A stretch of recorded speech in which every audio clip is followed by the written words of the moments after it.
il y a des cons partout, sur les côtés, dessus, dessous, sur les sommets, au fond des trous.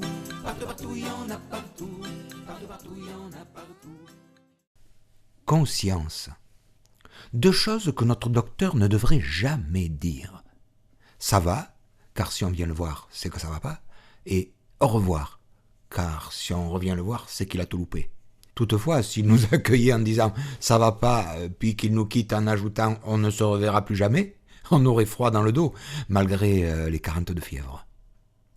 Voici un cas personnel édifiant où entre la science et la connerie, on n'aurait pas pu glisser une feuille de maladie. Un jour, je me présente chez un neurologue. Pas très chaud, car un docteur qui se fait des nœuds. Bon, passons. « Bonjour, docteur. »« Bonjour, monsieur, ça va ?»« Aïe, ça démarre mal. » Il m'observe. « Je vois. Je vais vous faire une électromyographie. » Ah, ça existe, ça. Là, vaut mieux rien dire, car si tu dis « c'est quoi ?» tu as l'air d'un con, et si tu dis « bien sûr », tu l'es. Faut laisser faire. L'homme en blanc me rassure en précisant « vous allez voir, ou plutôt sentir, je vais vous envoyer des mini-décharges électriques qui nous feront presque pas mal. » Allez Roland, prends ton courage à deux mains. Aujourd'hui ou l'inverse, je sais plus.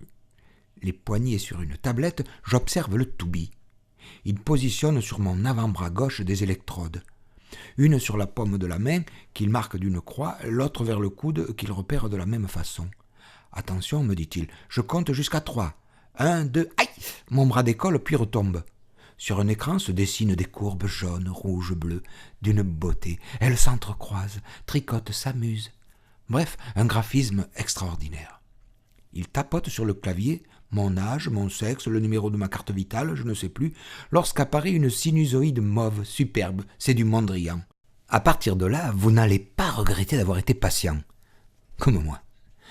Après ces mesures hautement précises qui ont détecté en technicolor tous les secrets du fonctionnement de mon avant-bras, je vois mon garagiste qui mesure l'emplacement des petites croix au préalablement tracées avec, tenez-vous bien, un mètre de couturière.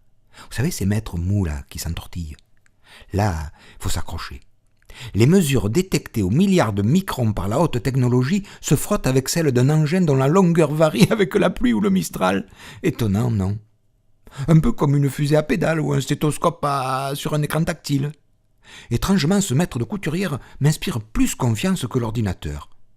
Ce dernier m'inquiète par sa précision trop belle pour être honnête, et surtout au fait que l'on ne peut jamais savoir s'il se trompe, car ces erreurs, indécelables par le commun des mortels, ne seront connues que par quelques bouts de plastique ou de métal insignifiant soudés par un Chinois.